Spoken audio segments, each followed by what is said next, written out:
Salam sejahtera dalam kasih Tuhan Yesus Kristus. Selamat pagi menjelang siang, selamat kita jumpa. Bahkan lebih dari itu, selamat kita berbuat bakti kepada Tuhan. Teristimewa selamat untuk kita sehidangan dengan Tuhan lewat kebenaran firman-Nya pada pagi menjelang siang hari ini. Puji Tuhan Bapak Ibu Saudara sekalian, kita patut bersyukur kepada Tuhan karena di tengah-tengah suasana dan keadaan yang sedang mencekam di tengah-tengah dunia ini, maka Tuhan boleh memberikan kita kesempatan yang terindah pada pagi hari ini. Dan kita boleh pergunakan kesempatan itu untuk kita boleh berbuat bakti kepada Tuhan, untuk kita boleh memuji-muji dan membesarkan nama Tuhan, dan untuk kita boleh duduk sehidangan dengan Tuhan lewat kebenaran firman-Nya. Dan sebentar kita akan datang menyembah Bapa di dalam roh dan kebenaran. Untuk itu, setelahnya kita banyak memuji-muji dan membesarkan nama Tuhan, menyaksikan segala kasih dan kemurahan Tuhan, maka tibalah saatnya, saat yang terindah bagi kita, kita akan mendengarkan kebenaran firman Allah, yang tidak lain adalah Tuhan sendiri. Sebab itu, mari kita siapkan hati dan pikiran kita, agar supaya setiap firman Allah boleh menjadi milik dan bahagian kita sekalian.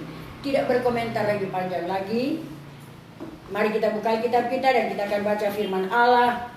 Dan setelah kita dapatkan, kita bangkit berdiri menghormati pembacaan firman Allah yang akan saya ambil di dalam suratan Paulus yang kedua, yang ditujukan kepada anak didiknya, yaitu Timotius. Di dalam 2 Timotius pasalnya yang ketiga, ayat yang pertama, demikian bunyi firman Tuhan. Perhatikanlah, pada akhir zaman akan datang kelak suatu masa yang sukar. Terima kasih. Silakan kita duduk kembali.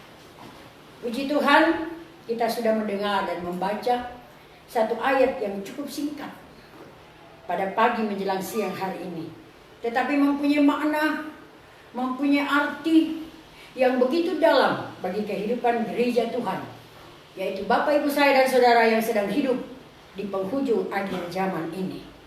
Dikatakan oleh Paulus dalam suratannya yang kedua kepada anak didiknya Timotius, perhatikanlah, pada akhir zaman akan datang kelak suatu masa yang sukar. Perhatikanlah, artinya tengoklah baik-baik. Perhatikanlah, di sini ada tanda seru, saudara yang kekasih, berarti ada satu perhatian khusus yang akan kita berikan kepada keadaan yang terjadi di akhir zaman ini. Saudara yang kekasih dalam Tuhan, akhir zaman itu dimulai pada hari Pentakosta, pencurahan Roh Kudus di loteng Yerusalem, sampai hari kedatangan Tuhan Yesus Kristus. Dan apabila kita perhatikan dalam eskatologi, di dalam ketetapan Allah menyelamatkan umat manusia dari zaman datang kepada zaman, setelah manusia pertama jatuh ke dalam dosa, di mana itu berlangsung selama 7.000 tahun. 2.000 tahun zaman Bapa, 2.000 tahun zaman Anak, dan 2.000 tahun zaman Roh Kudus. Zaman Bapa adalah berbicara tentang awal zaman. Zaman Anak itu adalah pertengahan zaman, dan zaman Roh Kudus itu adalah akhir zaman. Akhir zaman itu ada di saat kita berada saat ini, dan dimulai awal daripada akhir zaman itu pada waktu hari Pentakosta, ketuangan Roh Kudus di loteng Yerusalem, dan dia berjalan terus sampai pada saat ini kita sedang berada di ujung daripada akhir zaman. Dan saudara yang kekasih dalam Tuhan, apa yang harus kita perhatikan, Bapak Ibu saudara kekasih dalam Tuhan Yesus Kristus? Kenapa dikatakan 6.000 tahun dan nanti diakhiri dengan 1.000 tahun masa damai? Karena satu hari bagi Tuhan adalah 1.000 tahun bagi manusia. Dalam 2 Petrus 3 ayat yang ke-8, 2 Petrus 3 ayat yang ke-8, 2 Petrus 3 ayat yang ke-8, tetapi perkara yang satu ini jangan kamu lupakan, hai segala kekasihku, bahwa satu hari kepada Tuhan sama seperti 1.000 tahun, dan 1.000 tahun sama seperti satu hari. Ya, Kalau Allah menata dunia ini, menciptakan langit bumi dan segala isinya dalam kurun waktu 6 hari. Dan hari yang ke-7 dia berkati ciptaannya. Tetapi ketika manusia pertama jatuh ke dalam dosa, bukan berarti rencana Allah gagal. Tidak, Bapak Ibu Saudara sekalian. Tetapi saat itu Allah berencana baru bagi umatnya dan ditetapkannya rencana itu. Dan itulah yang berlangsung di dalam minggu ketebusan. Yaitu ketetapan Allah menyelamatkan umat manusia dari zaman datang kepada zaman. Itu sebabnya kalau 6 hari bagi Tuhan, 6.000 tahun bagi manusia, dan 1 hari ketika Allah mengkuduskan atau memberkati ciptaannya, itu 1 hari yang berbicara tentang 1000 tahun masa damai. Dan Bapak Ibu Saudara kekasih dalam Tuhan Yesus Kristus, kita sedang berada di ujung daripada akhir zaman. Zaman Roh Kudus atau zaman gereja yang sementara kita ada di dalamnya. Dan saudaraku yang kekasih dalam Tuhan, kita boleh melihat penggenapan kebenaran firman Allah sedang digenapi. Dan disitulah kita boleh melihat bahwa sesungguhnya firman Allah itu ya dan amin adanya. Apabila kita hubungkan di dalam Injil Matius pasalnya yang ke-24 dan Wahyu pasal yang ke-6 yang berbicara tentang pertandaan dunia akhir zaman mendahului kedatangan Tuhan Yesus Kristus. Ketika Yesus masih ada di tengah-tengah dunia ini bersama-sama dengan murid-muridnya, dia naik di sebuah gunung dan tiba-tiba murid bertanya kepadanya, "Nyatakanlah kepada kami, masa manakah perkara ini akan berlaku kelak? Dan apakah tanda dan alamat kedatangan Tuhan dan kesudahan alam ini?" Murid-murid ingin tahu apa tanda-tanda kedatangan Tuhan dan kesudahan alam ini. Dan Yesus menjawab secara terang-terangan, tanpa perumpamaan. Perhatikan baik-baik. Jangan ada barang seorang yang menyesatkan kamu, karena akan timbul Kristus-Kristus palsu yang akan menyesatkan banyak orang. Dan setelah itu Bapak Ibu Saudara sekalian, disusul dengan kamu akan mendengar peperangan sini dan sana. Bangsa akan berbangkit melawan bangsa, kerajaan akan berbangkit melawan kerajaan. Dan akan timbul sengsara yang besar. Kelaparan pun akan terjadi. Dosa semakin hari semakin bertambah-tambah, yang mengakibatkan kasih orang banyak menjadi tawar.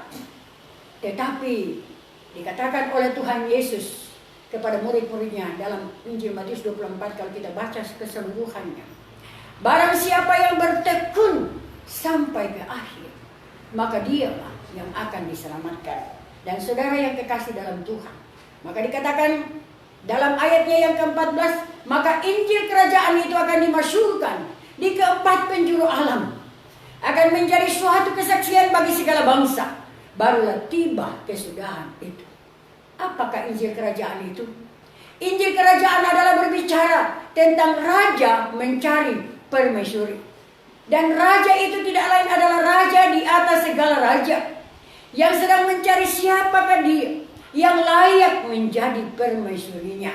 Dan saudaraku yang kekasih dalam Tuhan, permaisuri itu adalah gereja Tuhan yang akan berhasil menjadi gereja pengantin.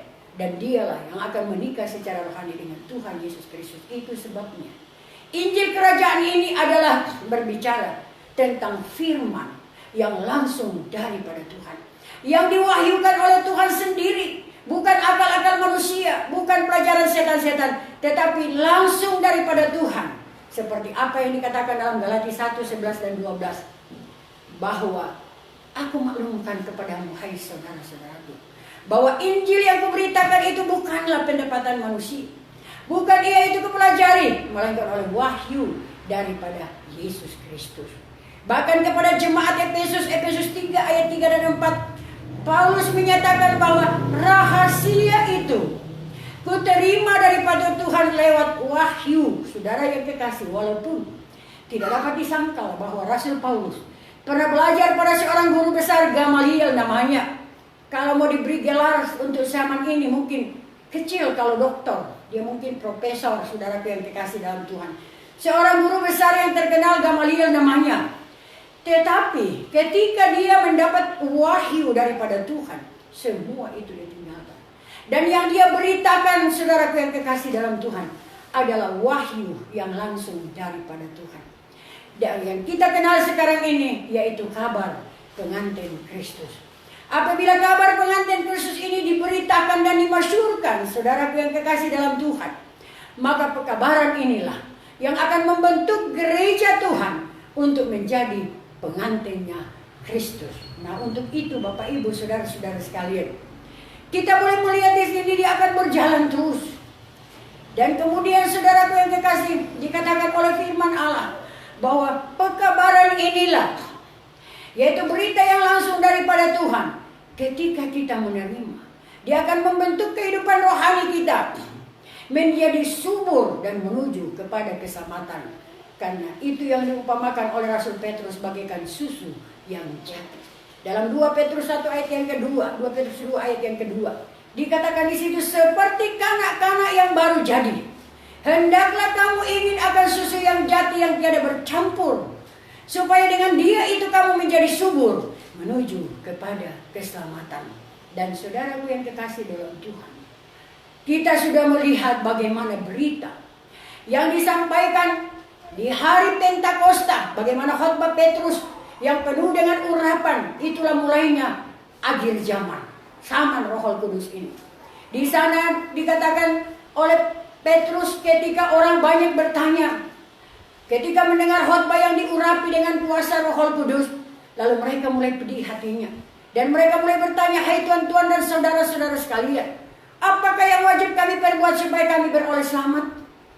Maka jawab Petrus kepada mereka itu, dalam Kisah 2 ayat 37 dan 38, hendaklah kamu bertobat dan memberi dirimu dibaptis dalam nama Tuhan Yesus Kristus akan jalan keampunan dosamu, lalu kamu akan beroleh anugerah Roh Kudus. Inilah materi-materi dari kerajaan yang harus diterima oleh setiap orang yang akan menjadi pengantinnya Kristus. Bertobat dari segala kehidupan yang tidak berkenan kepada Tuhan. Bertobat artinya berbalik 180 derajat dari hidup semula, sehingga hidupnya baru. 2 Korintus 5 ayat yang ke-17 berkata, seorang yang hidup di dalam Kristus ialah kejadian baru. Perkara yang lama itu sudah lenyap dan yang baru itu akan terbit. Sehingga saudaraku yang kekasih dalam Tuhan, setelah pertobatan itu kita alami, kita keluarkan buah-buah pertobatan itu nampak kepada setiap orang yang ada di sekitar kita. Dan saudaraku yang kekasih, bagian yang kedua, beri dirimu dibaptis dalam nama Tuhan Yesus Kristus akan jalan keampunan dosamu. Saudara yang kekasih dalam Tuhan, pertobatan tanpa baptisan air, maka itu sia-sia adanya. Karena perbuatan kita yang baik di dalam kebenaran belum cukup untuk menjamin keselamatan kita. Itu sebabnya Titus 3 ayat yang ke-5. Coba kita baca di sana. Titus 3 ayat yang ke-5. Titus 3 ayat yang ke-5. Ayat yang ke-5. Yang sudah menyelamatkan kita bukannya dari sebab perbuatan yang kita perbuat di dalam kebenaran, melainkan menurut rahmat-Nya dengan baptisan yang mengadakan kejadian yang baru dan dengan keadaan baru yang dikerjakan oleh Roh Kudus. Yang sudah menyelamatkan kita bukan perbuatan yang kita buat di dalam kebenaran, melainkan oleh rahmat-Nya yang mengadakan kejadian baru lewat baptisan air yang dikerjakan oleh Roh Kudus. Itu sebabnya tidak boleh kita sepelehkan baptisan air ini. Masih komando Yesus kepada murid-muridnya, pergilah, jadikan sekalian bangsa itu muridku. Siapa yang percaya, baptiskan, maka ia akan beroleh selamat. Berarti yang tidak percaya, tidak dibaptis, dialah yang akan dihukumkan. Itu sebabnya baptisan air ini adalah jalan keselamatan. Baptisan air adalah jalan keampunan dosa. Baptisan air itu lari daripada murka Allah. Dan setelah itu dikatakan oleh Petrus pada saat ini, kamu akan beroleh anugerah Roh Kudus. Bagian ketiga anugerah Roh Kudus itu, saudara yang kekasih, yang dimulai oleh baptisan roh, kepenuhan roh, karunia-karunia jawatan Tuhan sampai mengeluarkan buah-buah Roh Kudus. Sehingga kita boleh terbentuk menjadi seorang perempuan atau gereja yang dewasa rohani, yang kelak nantinya akan menikah secara rohani dengan Tuhan Yesus Kristus.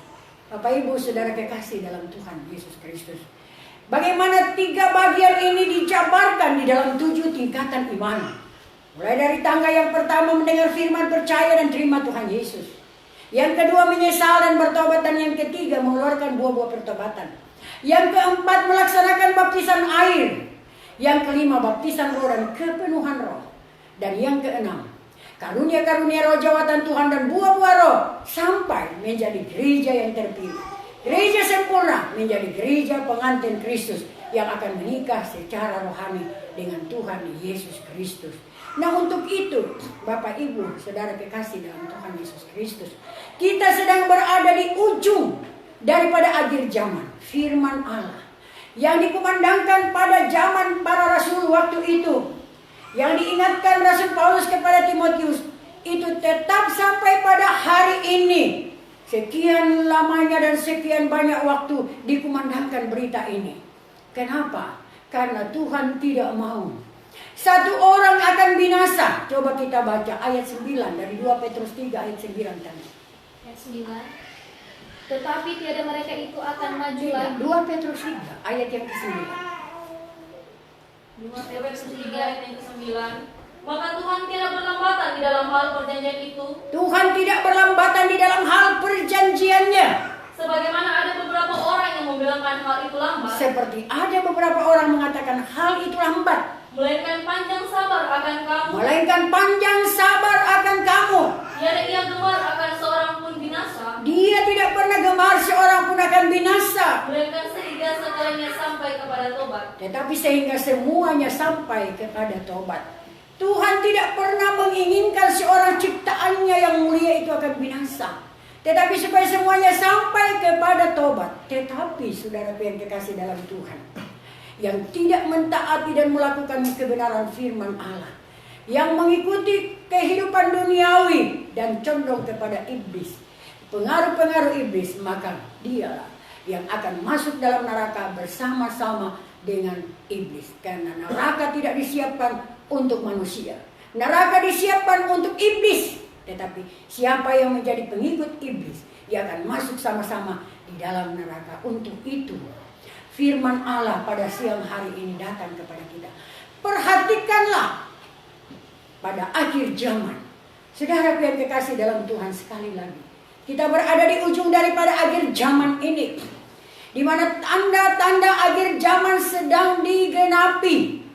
Ketika kita hubungkan dalam Wahyu pasalnya yang ke-6, Bapak Ibu Saudara sekalian, walaupun kitab Wahyu ini harus diterima dengan akal yang mengandung hikmat, memerlukan ungkapan-ungkapan, karena di dalam kitab Wahyu itu begitu banyak simbol-simbol yang dengan akal dan pikiran manusia dia tidak dapat jangkau, dia tidak dapat pahami, dia tidak dapat mengerti, termasuk Wahyu pasal yang ke-6 ini. Padahal Matius 24 dan Wahyu pasal yang ke-6 itu bagaikan pinang dibelah dua.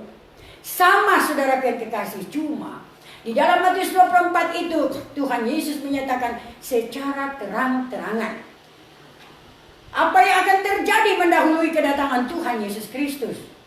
Tetapi di dalam Wahyu pasal yang ke-6 dengan memakai simbol-simbol. Dan itulah sebabnya memerlukan pengungkapan. Dan itu sudah diungkapkan oleh Tuhan kepada kekasih-kekasihnya. Karena tidak semua orang diungkapkan rahasia ini. Mazmur 25 ayat yang ke-14 mengatakan di sana, siapa yang dibukakan rahasia itu? Mazmur 25 ayat yang ke-14.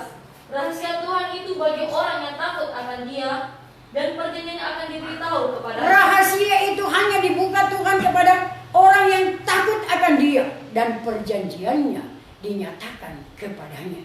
Itu sebabnya siapakah yang takut akan Tuhan?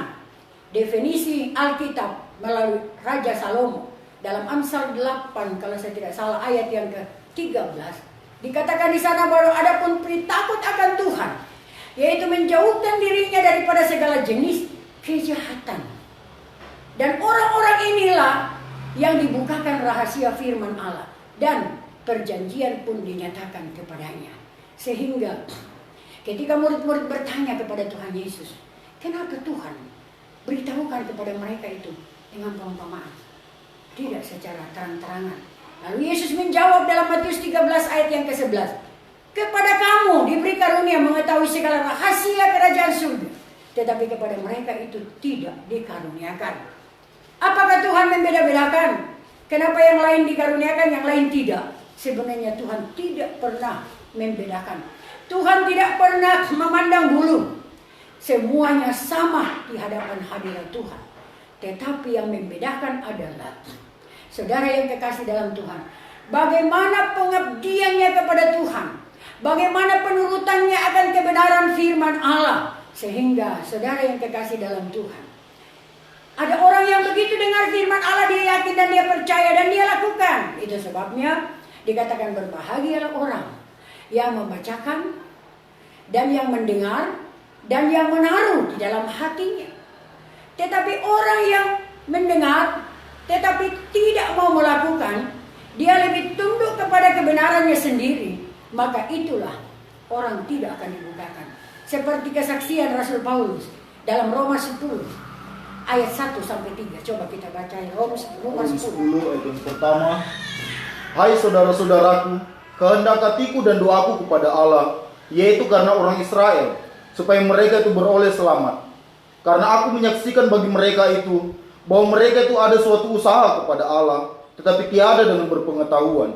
Karena sebab tiada mengenal kebenaran Allah, dan sebab hendak mendirikan kebenarannya sendiri, maka tiadalah mereka itu menaklukkan dirinya kepada kebenaran Allah. Ya, Rasul Paulus katakan kehendak hatiku dan doaku kepada Allah. Karena Rasul Paulus ini adalah keturunan Yahudi kafir.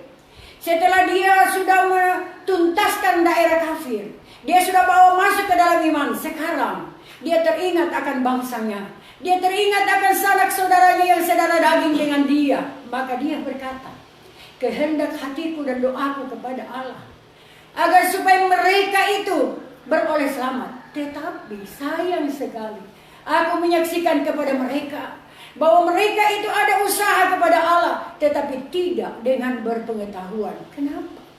Karena mereka hanya mendirikan kebenarannya sendiri, dan mereka tidak mau takluk, tidak mau tunduk kepada kebenaran Allah. Inilah sebabnya Bapak Ibu Saudara sekalian, tidak dibukakan rahasia itu, tertutup bagi mereka, sehingga mereka meraba-raba dalam hal keselamatan. Saudaraku yang kekasih dalam Tuhan, kita bersyukur kalau kita boleh dibawa pada pengenalan yang sesungguhnya, dan rahasia ini boleh terungkap kepada kita. Saudaraku yang kekasih dalam Tuhan, Paulus merindukan agar supaya saudara-saudara dagingnya juga masuk iman, yaitu umat Israel, karena dia keturunan Yahudi kafir. Sehingga dalam Roma 9 ayat 1 juga mulai sampai ayat 3, kita dilihat di situ bagaimana tanggung jawab Paulus tentang keselamatan kaum keluarganya. Coba kita baca. 9 ayat yang pertama. Maka dengan nama Kristus aku mengatakan kebenaran, tiada aku berdusta, dan perasaan hatiku pun menyaksikan beserta dengan aku di dalam Roh Kudus, bahwa aku sangat duka cita dan susah yang tiada berkeputusan di dalam hatiku, karena aku sendiri rela terlaknat dijauhkan daripada Kristus, karena saudara-saudaraku, keluargaku yang sedaging sedara. Iya, dia bilang kehendak hatiku dan doaku kepada Tuhan, agar supaya saudara-saudara daging rela aku terlaknat, dijauhkan daripada Kristus, daripada saudara dagingku tiada beroleh selamat. Paulus ingin menyatakan satu tanggung jawab yang luar biasa yang dia miliki untuk keselamatan kaum keluarganya yang saudara daging dengan dia. Bahkan di ayat lain dia pernah berkata, aku berdoa agar supaya Tuhan menggerakkan setengah daripada keluargaku untuk masuk dalam rencana Tuhan. Sebab itu Bapak Ibu Saudara kekasih dalam Tuhan Yesus Kristus, inilah tanggung jawab yang Tuhan berikan kepada kita di akhir zaman ini, di ujung daripada akhir zaman ini. Ya, saudaraku yang kekasih dalam Tuhan, untuk membawa seisi keluarga kita, seisi bangsa kita untuk dapat mengenal kebenaran yang sesungguhnya. Walaupun kita sudah tahu dalam penggenapan firman Allah, dalam Wahyu pasal yang ke-6 kita hubungkan dengan Matius pasal yang ke-24, yang ditandai dengan keluarnya meterai yang pertama, yang dibuka oleh Tuhan Yesus dengan kuda putih. yang tidak lain adalah berbicara tentang Kristus palsu. Saudara yang kekasih, tanda pertama di Matius 24 adalah keluarnya Kristus palsu. Kamu akan mendengar banyak Kristus palsu yang akan keluar, yang akan menyesatkan banyak orang. Dan saudaraku yang kekasih dalam Tuhan, akibat karena pengajaran Kristus palsu, yaitu menyelewengkan kebenaran firman Allah, menambah dan mengurangi kebenaran firman Allah, maka dikatakan oleh firman Allah dalam 1 Timotius pasalnya yang keempat. Coba kita baca ayat 1. 1 Timotius 4 ayat pertama. Tetapi Roh itu berkata dengan nyata bahwa pada akhir zaman beberapa orang akan gugur daripada iman, sebab berpaling kepada penguasa yang menyesatkan orang dan kepada beberapa pengajaran setan-setan. Ya, pada akhir zaman Roh itu berkata dengan nyata bahwa banyak atau beberapa orang akan gugur daripada iman oleh karena berpaling kepada penguasa yang menyesatkan dan beberapa pengajaran setan-setan. Inilah yang perlu kita waspadai di akhir zaman. Dan meterai pertama sudah dilepaskan, sudah dibuka, saudara yang kekasih dalam Tuhan. Dan yang berikutnya disusul dengan kamu akan mendengar peperangan. Berbangsa akan berbangkit melawan bangsa, kerajaan berbangkit melawan kerajaan. Dengan keluarnya meterai yang kedua, terbukanya meterai yang kedua, yaitu kuda merah. Dengan penunggangnya saudaraku, yaitu sebilah pedang yang ada di dalam tangannya. Dan ini tidak lain adalah berbicara tentang peperangan. Bangsa akan berbangkit melawan bangsa, kerajaan akan berbangkit melawan kerajaan. Akan timbul huru hara sini dan sana. Saudara yang kekasih dalam Tuhan, kuda merah juga sudah dilepaskan.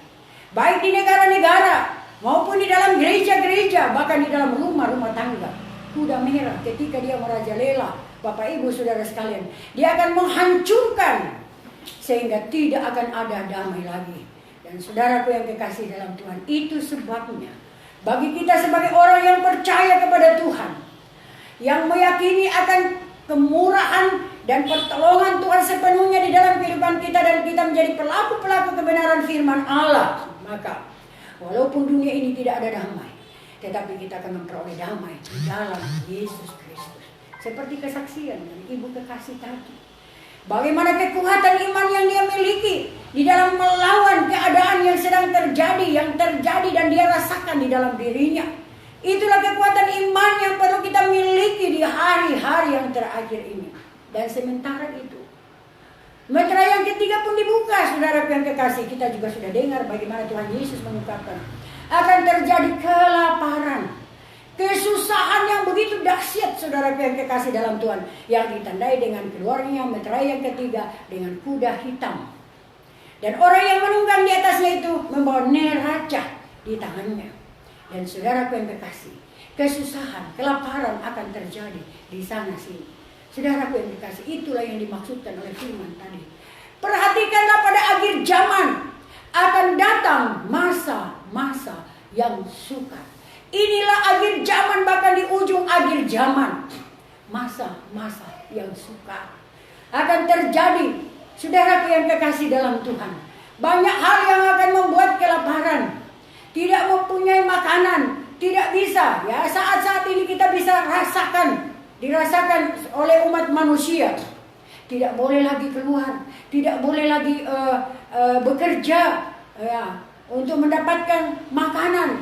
Saudaraku yang kekasih dalam Tuhan, tetapi ada jaminan kebenaran firman Allah.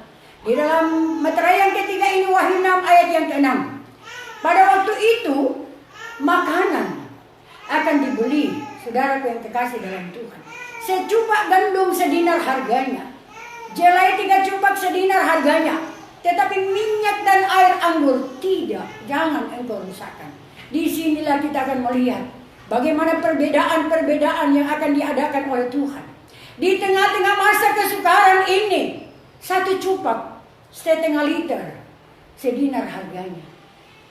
Untuk beras, jelai kita samakan dengan gandum, 3 takar gandum, 1 dinar harganya. Saudara yang kekasih dalam Tuhan, begitu sulitnya untuk mendapatkan makanan. Dan saudara, gaji buruh pada waktu itu dalam Matius 22, 1 hari 1 dinar. Jadi hanya bisa membeli 1 takar beras, 3 takar jagung. Nah, kalau anggota keluarga itu ada 10 orang, ya, umpamanya ada suami istri dengan anak-anak dan mungkin ada keluarga-keluarga lainnya, maka terjadilah kelaparan yang begitu dahsyat. Saudara yang kekasih dalam Tuhan. Tetapi apa yang dikatakan oleh firman Allah? Minyak dan air anggur jangan engkau rusakkan. Saudaraku yang kekasih, di masa kelaparan ini berlaku Yehezkiel pasal yang keempat ayat yang ke-15. Makanan ditimbang, air minum ditakar. Semua makanan-makanan ditutup. Bekal roti dari Yerusalem ditutup, ditiadakan, tidak ada pemasukan. Coba kita baca. Yehezkiel 4 ayat yang ke-15. Lalu firman-Nya kepadaku, bahwasanya aku memberikan di kau tai lembu akan ganti tai manusia. Ya. Hendaklah engkau sediakan rotimu dengan dia. Dan lagi firman-Nya kepadaku, hai anak Adam, bahwasanya aku memutuskan kelak bekal roti daripada Yerusalem. Dia akan putuskan bekal roti dari Yerusalem. Tidak ada makanan yang masuk. Sehingga mereka itu akan makan rotinya dengan ditimbang. Makan roti dengan ditimbang. Dan dengan percintaan hatinya. Dan airnya pun mereka itu akan minum dengan ditakar. Air akan ditakar. Dan dengan bimbang hatinya. Ya. Sehingga sama sekali mereka itu kekurangan roti dan air. Mereka itu akan kekurangan roti dan air. Dan seorang memandang kepada seorang dengan bimbang hatinya. Ya. Dan mereka itu makin lama makin habis dalam kejahatannya. Tetapi ternyata mereka bukannya bertobat, Bapak Ibu Saudara. Tetapi makin lama makin habis di dalam kejahatannya. Inilah dunia, saudaraku yang kekasih dalam Tuhan. Dan itu sudah diungkapkan oleh firman Allah. Tetapi kita patut bersyukur di tengah-tengah kelaparan ini, meterai ketiga sudah dilepaskan, Bapak Ibu Saudara sekalian. Dan itu akan merajalela di seluruh muka bumi ini. Dan saudaraku yang kekasih dalam Tuhan, kita boleh melihat di sana akan terjadi Bapak makan anak, anak makan bapak. Itu di Yehezkiel 5 ayatnya yang ke-10. Di tengah-tengah kelaparan dan kesusahan yang dahsyat. Jadi saat ini belum, saudaraku yang kekasih. Tapi di negara-negara yang lain sudah terjadi akan hal itu. Manusia mati tidak langsung dikubur, tetapi karena mau dikonsumsi dagingnya. Coba kita baca. Yehezkiel 5 ayat yang ke-10. Maka sebab itu di antara kamu, bapa akan makan anaknya, Ya. dan anak-anak pun akan makan bapaknya. Dan aku akan memutuskan hukum di antara kamu dan menghamburkan lebihnya kamu kepada segala angin. Iya. Pada masa itu bapak akan makan anak dan anak akan makan bapaknya. Oleh karena kelaparan yang begitu dahsyat, akan terjadi adu kekuatan di dalam sebuah rumah. Kalau bapak lebih kuat, dia tangkap anaknya, dia sembelih dan kemudian dia rebus dan dia makan. Kenapa? Karena kelaparan. Sebaliknya, kalau anak lebih kuat, dia tangkap bapaknya. Lalu dia potong-potong, dia rebus dan dia makan, kenyangkan perutnya dengan daging ayahnya dan daging anaknya. Sebaliknya, bukan cuma bapak dan anak, ibu-ibu juga yang begitu sayang perangai anaknya, yang selalu nina bobo. Tetapi karena kesukaran, oleh karena kelaparan, dan itu akan terjadi di dalam negeri kita juga, karena seluruh dunia, saudaraku yang kekasih. Ini firman Allah, ya dan amin.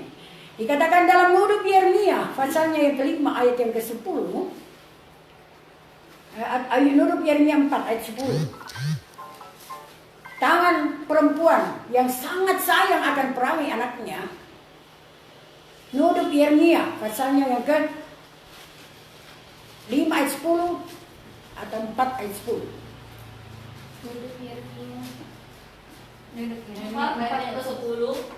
Tangan perempuan yang memangsa yang perangainya itu sudah merebus anaknya, dikenyangkannya dirinya dengan dagingnya pada masa kepecahan putri bangsaku. Iya, pada masa kelaparan yang begitu dahsyat terjadi, maka tangan perempuan yang memang sangat sayang akan perangainya akhirnya merebus anaknya dan dikenyangkannya perutnya dengan daging anaknya. Betapa dahsyat kelaparan itu akan terjadi.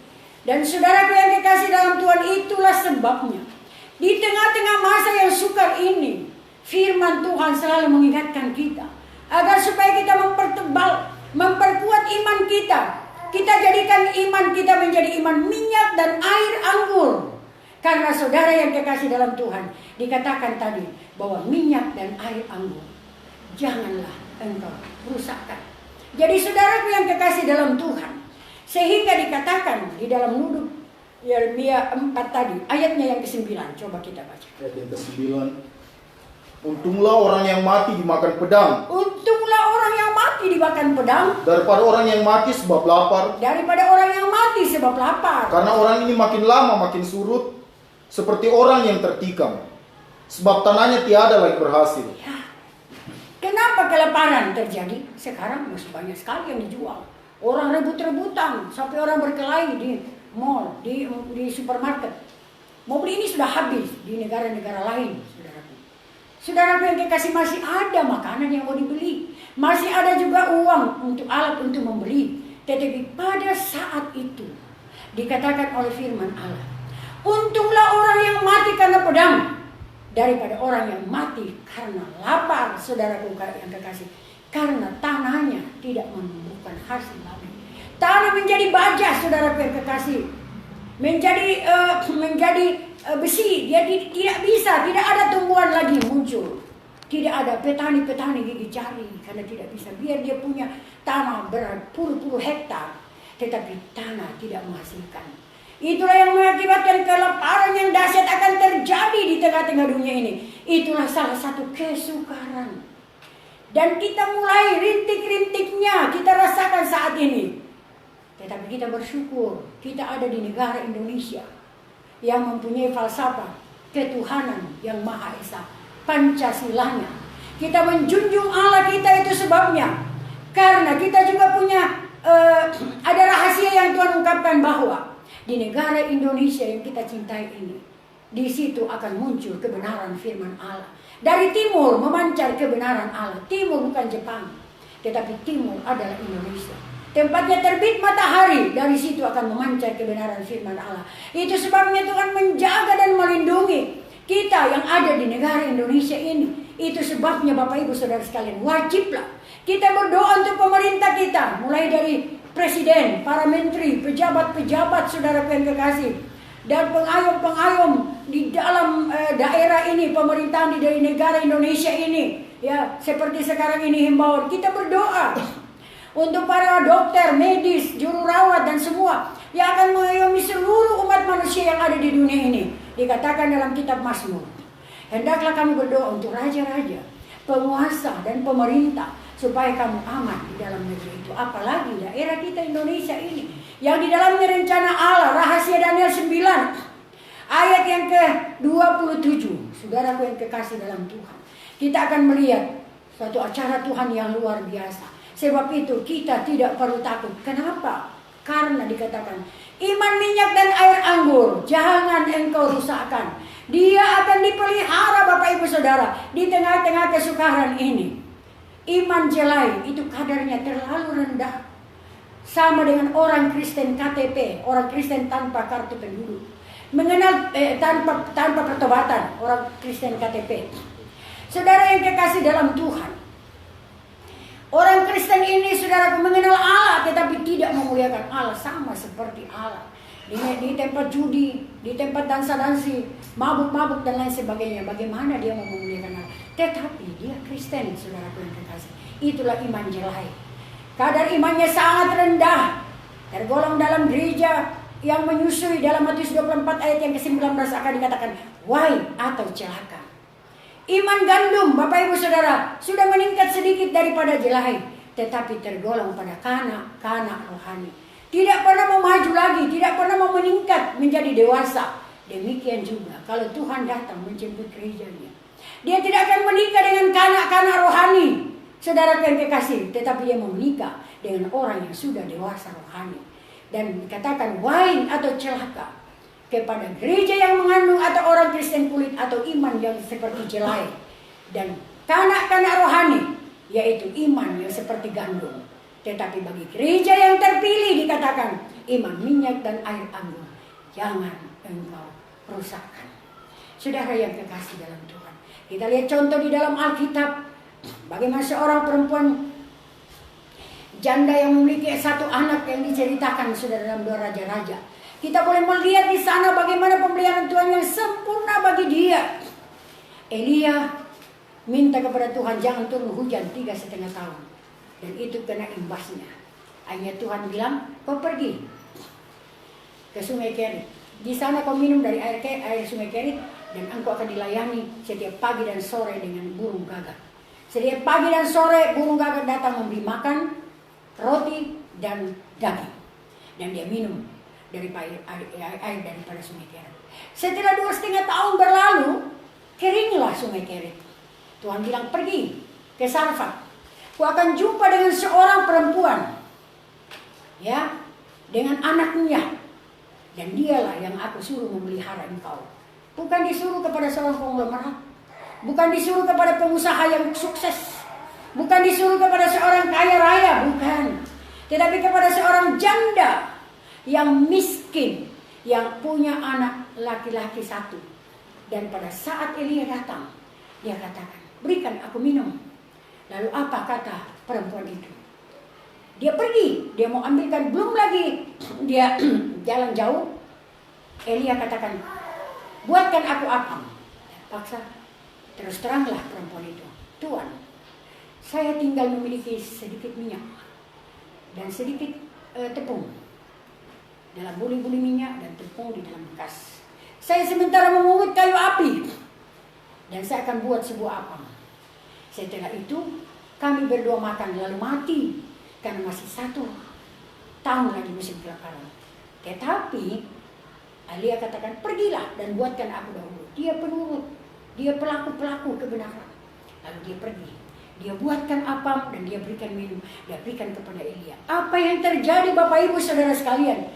Seorang janda yang miskin, yang tidak punya apa-apa, yang tinggal punya sedikit minyak dan sedikit tepung di dalam bekas dan di dalam buli-buli, dikatakan oleh firman Allah, sepanjang 1 tahun musim kemarau, tepung dan minyak itu tidak pernah habis.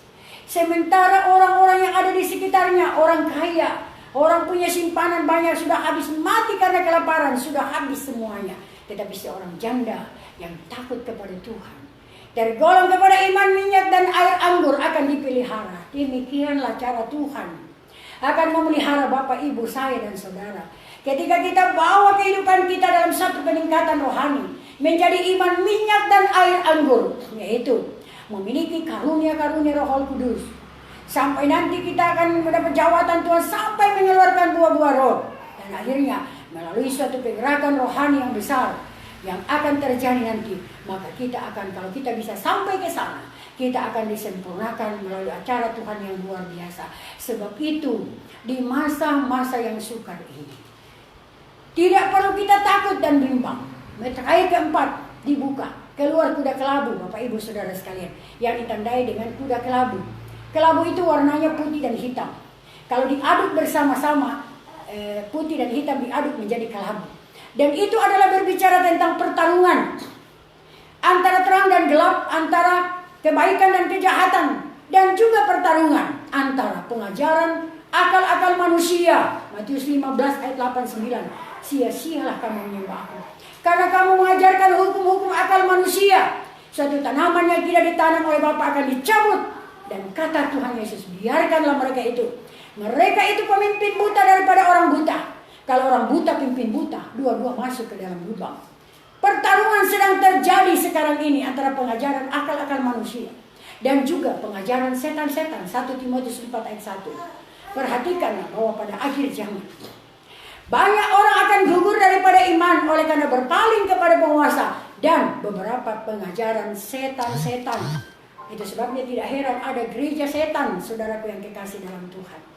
Dan kemudian bertarung dengan pengajaran yang langsung daripada Tuhan.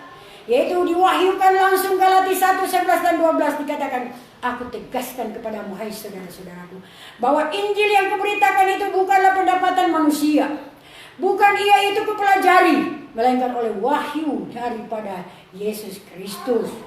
Dan itulah yang disebut susu yang jati, yang akan membawa pertumbuhan rohani kita menjadi subur menuju kepada keselamatan. Puji Tuhan Bapak Ibu Saudara sekalian. Di tengah-tengah pertarungan ini kita patut bersyukur. Kalau Tuhan boleh membawa kita dalam satu pengenalan akan yang benar, mengetahui segala rahasia kebenaran firman Allah yang diungkapkan melalui wahyu pengajaran yang kita kenal sekarang ini, yaitu kabar pengantin Kristus Yaitu kabar yang akan menjadikan kita pengantin, Bapak Ibu Saudara sekalian. Sehingga apabila Tuhan datang untuk menjemput gerejanya, maka kita akan didapati dalam keadaan sempurna, sama seperti Bapa di surga. Karena itulah targetnya. Di dalam Matius pasalnya yang ke-5 ayat yang ke-48, Tuhan Yesus berkata, hendaklah kamu sempurna, sama seperti Bapa di surga sempurna adanya. Nah, untuk membawa kita kepada kesempurnaan adalah kabar kesempurnaan. Kabar pengantin Kristus, di mana rahasia kebenaran firman Allah diungkapkan secara terus terang, saudaraku, tentang rahasia-rahasia yang akan datang.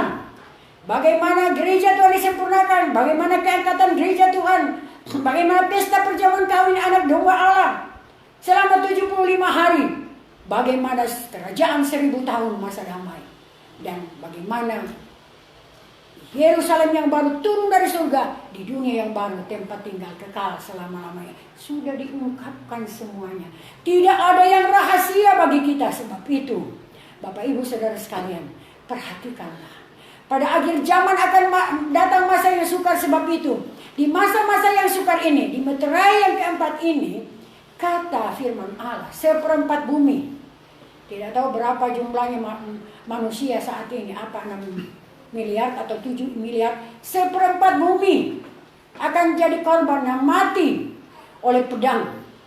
Dan diakibatkan oleh karena satu, pedang, yaitu peperangan. Yang kedua, kelaparan, ya seperti tadi. Dan kemudian yang ketiga, maut.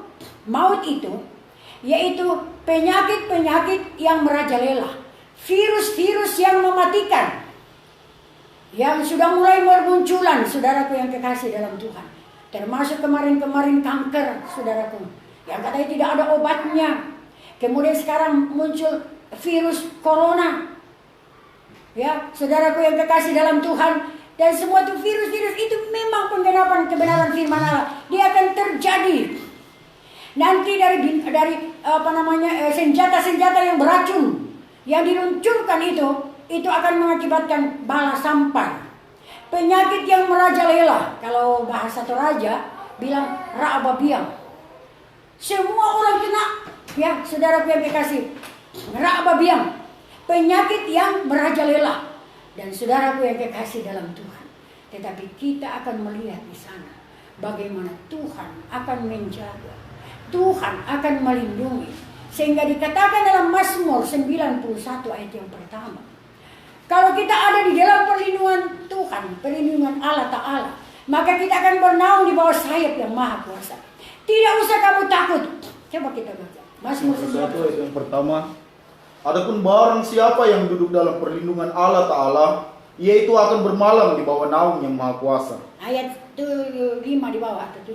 Ayat yang kelima, bahwa tiada usah engkau takut akan hebat malam. Tidak usah engkau takut akan hebat malam. Dan akan anak panah yang terbang pada siang. Anak panah yang terbang pada siang. Akan bala sampar yang beridar-idar dalam kegelapan. Bala sampar yang beridar-idar di dalam kegelapan. Atau akan mara bahaya yang membinasakan pada waktu tengah hari. Atau mara bahaya pada waktu tengah hari. 1000 orang akan jatuh pada sisimu. 1000 orang akan jatuh pada sisimu. Dan selaksa orang pada kananmu. Selaksa atau 10.000 pada kananmu. Maka kepadamu tiada, yaitu akan sampai. Tetapi kepadamu tidak akan sampai di situ. Inilah pembelaan Tuhan kepada orang yang memiliki iman minyak dan air anggur. Dia akan dipelihara, dia akan dilindungi. Walaupun dia sakit, tapi Tuhan lalukan penyakit itu dari dalam dirinya. Dan itulah sebabnya kita mau berusaha untuk mempunyai iman minyak dan air anggur. Pertebal iman kita. Dikatakan oleh firman Allah, berkatlah atas orang yang percaya kepada Tuhan dan menaruh harapnya kepada Tuhan. Banyak orang percaya kepada Tuhan, tetapi tidak menaruh harapnya kepada Tuhan. Dia harap kepada ilmu-ilmu hitam, dia harap kepada manusia, dia harap kepada dirinya sendiri, kekuatannya. Berarti tidak berharap kepada Tuhan, tapi dia percaya kepada Tuhan.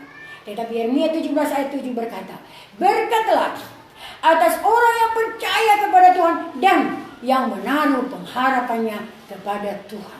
Itu sebabnya jangan pernah kita hilangkan harap percaya kita yang mendatangkan pahala yang besar. Di tengah-tengah situasi yang menakutkan, yang menggemparkan Bapak Ibu Saudara sekalian, tetaplah tingkatkan pergumulan doa kita. Di pastori kami sudah mulai dengan doa rantai.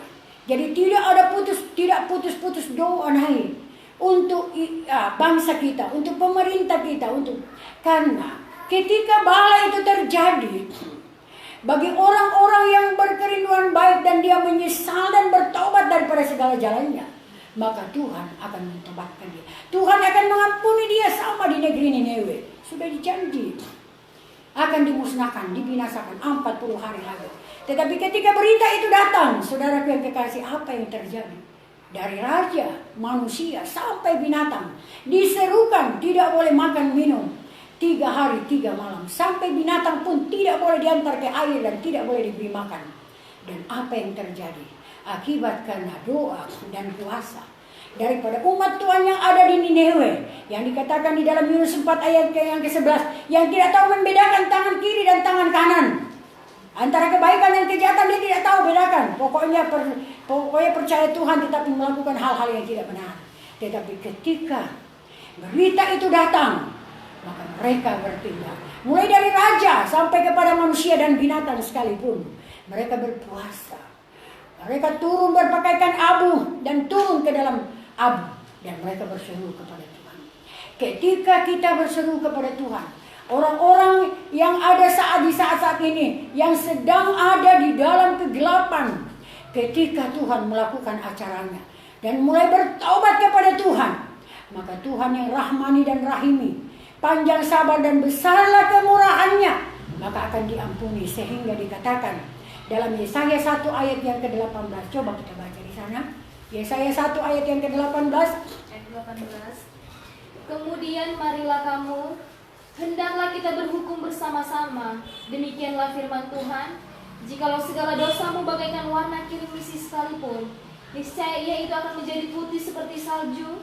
Jikalau ia itu merah parmas sekalipun, niscaya ia itu akan menjadi putih seperti bulu kambing domba. Ya, dikatakan marilah kita berhukum bersama-sama.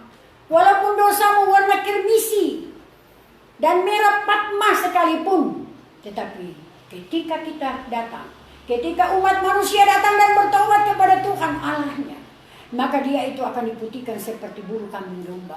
Dia akan diputihkan seperti salju. Ya, Tuhan memintakan pertobatan yang sungguh-sungguh dari umatnya di hari-hari yang terakhir ini. Sebab itu kita yang sudah dipanggil terlebih dahulu dan mengenal kebenaran firman Allah ini, mari kita berusaha.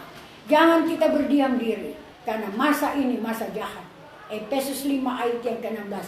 Dengan tidak membuang waktu, karena masa ini adalah masa yang jahat. Jangan pernah kita sia-siakan waktu yang Tuhan berikan kepada kita, tapi pergunakan itu dengan sebaik-baiknya.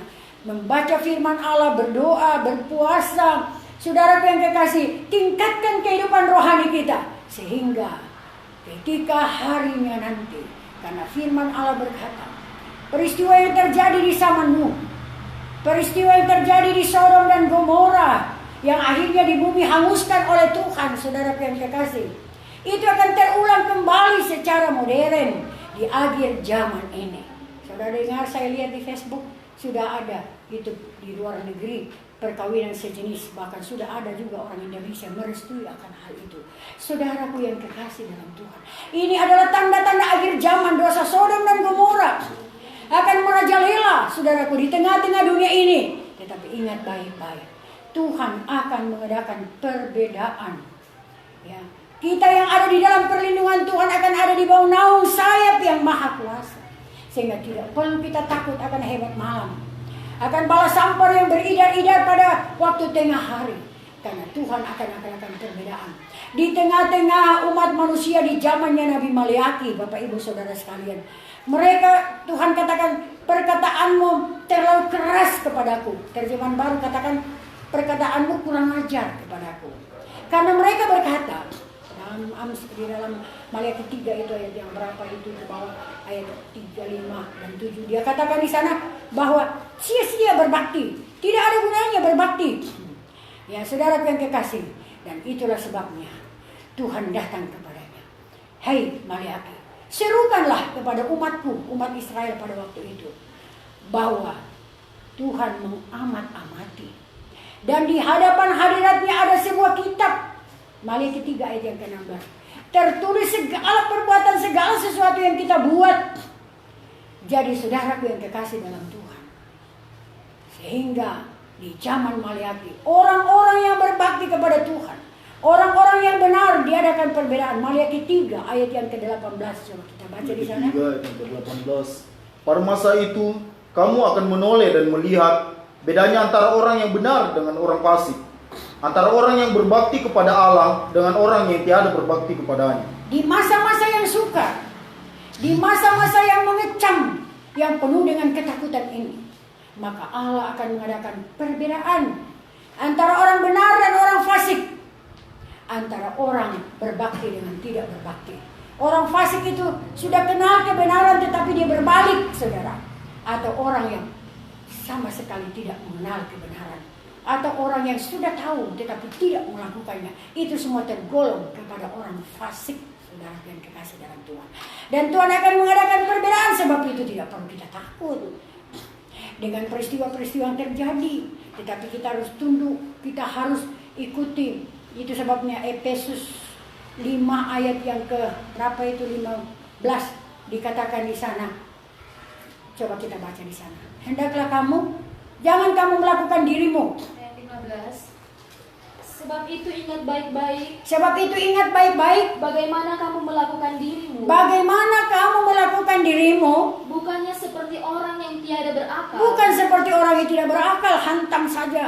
Melainkan seperti orang yang berakal. Tetapi seperti orang yang berakal. Kalau orang yang berakal, dia pikir dulu baru dia lakukan. Benar ini atau tidak. Kalau kita diperintahkan begini ya begini, seperti saat ini. Kita tidak boleh kumpul-kumpul orang banyak. Karena banyak hal yang diprediksi, yang diperkirakan akan terjadi. Maka kita lakukan itu seperti sekarang. Tapi tidak mengurangi nilai daripada ibadah kita apabila kita lakukan dengan sungguh-sungguh. Karena dikatakan oleh firman Allah. 1 Timotius 6 ayat yang ke-6. Adapun ibadah itu sungguhlah besarlah banyak, jikalau disertai dengan hati yang senang. Hati yang sungguh-sungguh dengan sukacita kita beribadah. Kehadiran Tuhan tidak diukur oleh sebuah tempat di mana kita beribadah. Kehadiran Tuhan tidak diukur dari banyaknya orang. Itu sebabnya Tuhan Yesus katakan, di mana ada 2 atau 3 orang berkumpul karena nama Tuhan, disitulah Tuhan hadir. 2 itu suami istri, mungkin dengan anak atau dengan teman.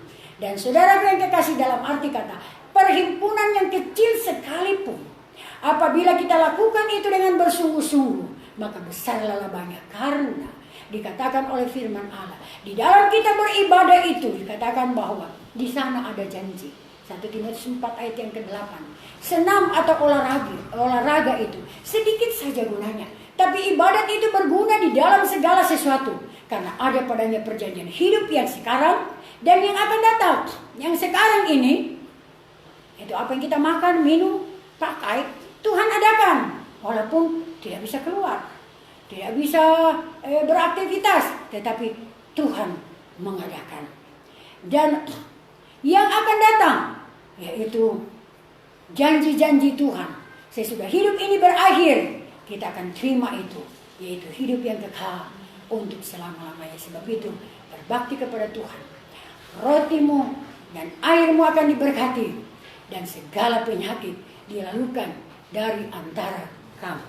Saudara yang kekasih dalam Tuhan, berkat Tuhan akan Tuhan berikan kepada kita seperti seorang janda di Sarfat. Tuhan akan pelihara kita dengan caranya sendiri. Sebab itu tidak perlu kita takut, tidak perlu kita khawatir apa yang hendak kamu makan, apa yang hendak kamu pakai. Karena Bapamu di sorga mengetahui persis bahwa itu kamu butuhkan. Ya, itu kamu butuhkan. Ada ayat yang mengatakan, sedang anaknya sendiri, Roma 8 ayat 32. Coba kita baca. Roma 8 ayat 32. 8 ayat 32. Maka ia yang tiada menahan anaknya sendiri, hanya menyerahkan dia karena kita sekalian. Masakan ia itu tiada juga mengerjakan sertanya segala sesuatu bagi kita? Ya, dia yang menyerahkan anaknya, dia tidak tahan anaknya yang tunggal, dia serahkan. Mati tersalib di atas kemuncak Golgota karena menebus dosa-dosa kita. Masakan Dia tidak akan mengaruniakan apa yang kita butuhkan, apa yang kita mau makan, pakai, dan sebagainya. Saudaraku yang kekasih dalam Tuhan, terlalu luar biasa Tuhan di dalam kehidupan ini. Seperti kesaksian tadi, banyak caranya. Saya juga banyak sekali kesaksian, tapi tidak akan habis khotbah ini kalau saya bawa kesaksian itu. Mujizat demi mujizat Tuhan akan nyatakan yang di luar jangkauan akal dan pikiran manusia. 1 Korintus 2 ayat yang ke-9. Apa yang tidak dipikir, apa yang tidak didengar telinga, apa yang tidak timbul di dalam hati kita, itu akan disediakan Allah bagi setiap orang yang mengasihi Dia. Pertama adalah pengajaran, yaitu keselamatan untuk menjadi pengantin Kristus. Itulah sesuatu yang tidak pernah kita duga-duga. Saya tidak pernah duga kalau saya mau kenal kabar pengantin. Saya tidak pernah sangka kalau saya mau dipertemukan dengan namanya kabar pengantin Kristus.